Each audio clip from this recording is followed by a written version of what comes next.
outras histórias. Vamos falar do Campeonato Brasileiro. Sabia quando é que começou? Desce a vinheta aí, brother.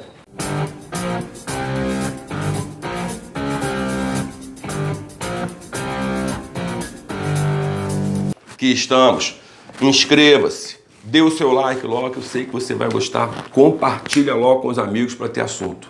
Tá legal? Altas conversas. Campeonato Brasileiro, que dizem que é o campeonato mais difícil do mundo, tem minhas dúvidas, né? Já declaramos aqui a decadência do futebol brasileiro, já falamos sobre ela bem, mas isso são outras histórias. Mas de onde vem o Campeonato Brasileiro? Isso é uma grande questão. Primeiro a gente tem que recuar lá longe, quando a gente perde a Copa do Mundo de 50. Ainda bem que não tinha televisão. A televisão no Brasil era para a Copa do Mundo, mas foi inaugurada em setembro, 2 meses e meio depois. Atrasos. A gente perdeu para o Uruguai de 2-1. Depois de perder de 7-1 para a Alemanha, ninguém mais nem lembra que perdeu a Copa do Mundo aqui no Maracanã para o Uruguai, né, de 2-1. E o calendário ficou vago naquele ano de Copa do Mundo. Então, quando acabou os campeonatos estaduais, que eram muito importantes à época, 1950, começou a partir do verão de 50 a 51, um torneio que reunia 5 clubes do Rio e 5 de São Paulo.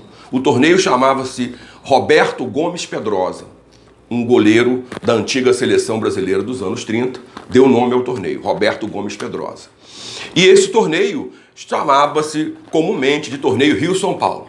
Pergunta pro vovô, ele vai te contar. Esse torneio, ele durou até 1966, porque aconteceram algumas coisas curiosas no futebol brasileiro nesse interstício. Em 1959, a Confederação Sul-Americana resolveu que teria que haver um campeonato nacional para nós termos campeão e vice-campeão nacional, jogando em 1960 a primeira Taça Libertadores da América. Ela foi criada para ser jogada e foi jogada em 1960. E aqui no Brasil, começou paralelo ao campeonato estadual, os campeonatos estaduais, e ao torneio Rio-São Paulo, em 59, um torneio que ficou conhecido como Taça Brasil. A Taça Brasil foi criada em 59, o primeiro campeão foi o Bahia, o segundo Palmeiras. Depois de 61 a 65, Santos do Pelé. Em 66, Cruzeiro do Tostão.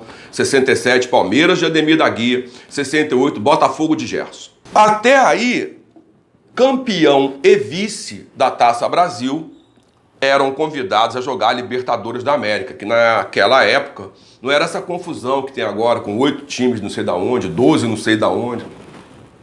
Campeão e vice.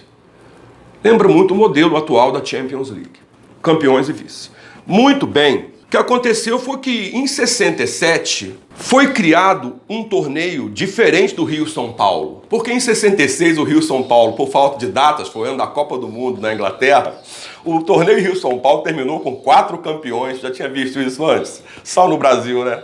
Botafogo, Santos, Vasco e Corinthians foram declarados campeões porque chegaram à semifinal, mas não tinha data para jogar o resto. Ora, diante dessa mixórdia e com a derrota fragorosa na Copa da Inglaterra em 66, jogamos 3 partidas, ganhamos 1 e perdemos 2 e voltamos sem jogar nada mais do que isso, talvez a mais rápida passagem da seleção brasileira, e olha que ela tinha Garrincha e Pelé, né?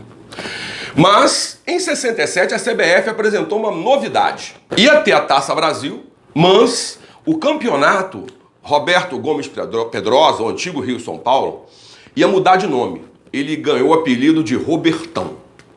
E entraram Internacional e Grêmio, do Rio Grande do Sul, Cruzeiro e Atlético, de Minas Gerais, Coritiba, do Paraná, e Bahia, da Bahia.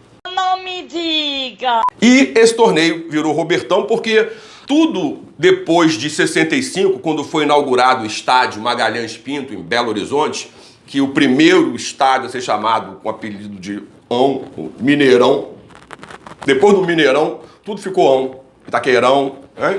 Bonzão. Bom, o Robertão, cujas origens vêm do nome do Mineirão, o Robertão virou então um torneio que envolvia mais o país. A Taça Brasil aconteceu em 67, paralelo ao Robertão. Nesse ano, por acaso, o Palmeiras de Ademir da Guia ganhou os 2, tanto a Taça Brasil quanto o Robertão. Depois, quando os títulos foram unificados, o Palmeiras ficou com 10 campeonatos nacionais, devido à unificação de todos os títulos. nacionais possíveis. Outras histórias. Em 68, o Botafogo foi o último campeão da Taça Brasil, batendo Fortaleza lá. Botafogo do Gerson, do Jairzinho, do Leônidas, timaço do Botafogo. Em 68, o Botafogo campeão da Taça Brasil. Campeão do Robertão, hein? Robertão, hein? Robertão, que já entrou Atlético Paranaense e Santa Cruz. Robertão foi o Santos. Em 69, acabou a Taça Brasil e foi criada uma unificação com a inclusão de mais clubes e o torneio passou a chamar Taça de Prata. Quem ganhou foi o Palmeiras. No ano seguinte, em 70, a Taça de Prata ficou aqui no Rio de Janeiro. Foi ganha pelo Fluminense. Vendo o crescimento regional em andamento do processo, em 1971, a CBF estabeleceu que não era mais Taça de Prata, não era mais Robertão. Passou a se chamar Campeonato Brasileiro. O primeiro campeão foi o Atlético, batendo o Botafogo aqui no Maracanã por 1-0 com gol de Dario. Eu estava na praia nesse dia que eu sabia que o Botafogo não ia ganhar o jogo. A partir daí, nós tivemos um campeonato brasileiro que, em alguns momentos, ali pelo final da ditadura, 83, 84, ele chegou a ficar inchado, chegou a ter 80 clubes disputando o Campeonato Brasileiro.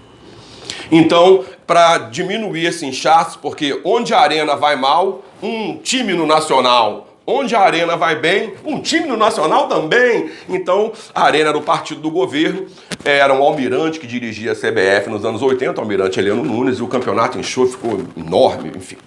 Em 89, a CBF resolveu mudar o parâmetro e criou a Copa do Brasil, um torneio que também poderia servir de seletivo para você jogar alguma Copa Sul-Americana.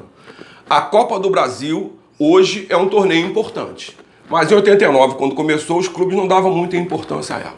Em 2003, o Campeonato Brasileiro passou a ser de pontos corridos, ficando essa função de mata-mata e de muitos clubes para a Copa do Brasil. A Copa do Brasil esse ano, por exemplo, teve 84 clubes. Campeões de estados menores, convidados, etc. Mas aí você tem mata-mata aqui e pontos corridos ali. Pontos corridos, maravilhoso, porque agora pelo menos tem meritocracia. Tá legal? Meritocracia no Brasil é bom, mas são outras histórias.